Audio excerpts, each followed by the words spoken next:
రేవంత్ రెడ్డి పరిపాలన మీకు ఎట్లా అనిపిస్తుంది? మాకే మంచిగా అనిపిస్తుంది.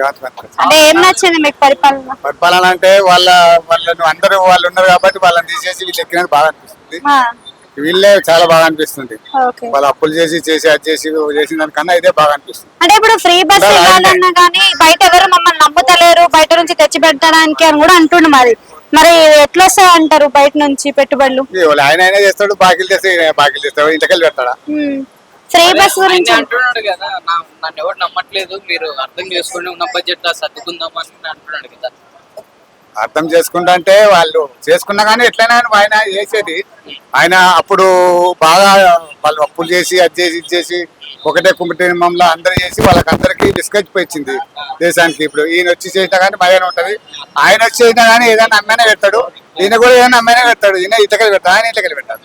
కరెక్టే సార్. నేనేమంటున్నా ఒక సీఎం మాట్లాడాల్సిన మాటలు నా వద్ద ఏం లేదు, నాకు పోసి నేనే తింటలేను, మీకు ఎట్లా పెడతా అని అంటున్నాడు కదా. అంటే ఇక ఉన్న కాడికి పెడతాడు. మరి ఏం చేస్తాడు?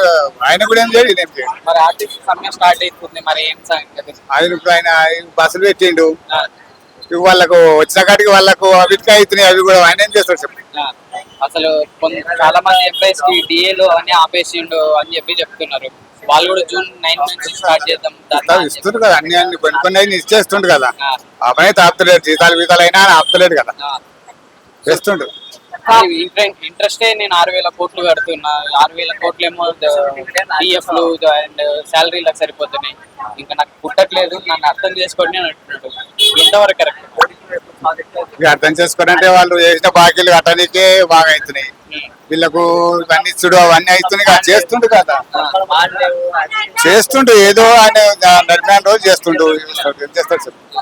అంటే ఇట్లాంటి స్టేట్మెంట్స్ ఇవ్వడం ఎంతవరకు కరెక్ట్? ఇప్పుడు ఈయన కాదని ఆయన వచ్చినా కుదరదు, అంతే అవుతుంది. ఇంకెక్కువనే అవుతుంది.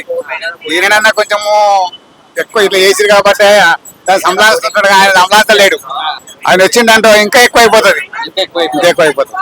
ఈయన ఉంటేనే కొంచెము అణగినట్టు ఉంటది, అనగబట్టినట్టు రానున్న 3.5 సంవత్సరాలు ఉంటే ఎట్లా ఉండకపోతుంది.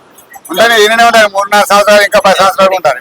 అదే సార్, మరి ఈయన తీసేస్తారు అది ఇది అని చెప్పి తీసేరు, ఏం తీసేరు. ఉండాలి కూడా ఆయనే ఉండాలి. 10 సంవత్సరాలు ఉంటేనే తెలిసిపోతుంది అందరికి. కాపాడతారు, అందరినీ సంలాస్తారు. కొంచెం అది కూడా భవిష్యత్తు మంచిగా ఉన్నోళ్ళనే మళ్ళీ పెట్టాం అనుకో, అది ఖరాబ్ అయిపోతుంది.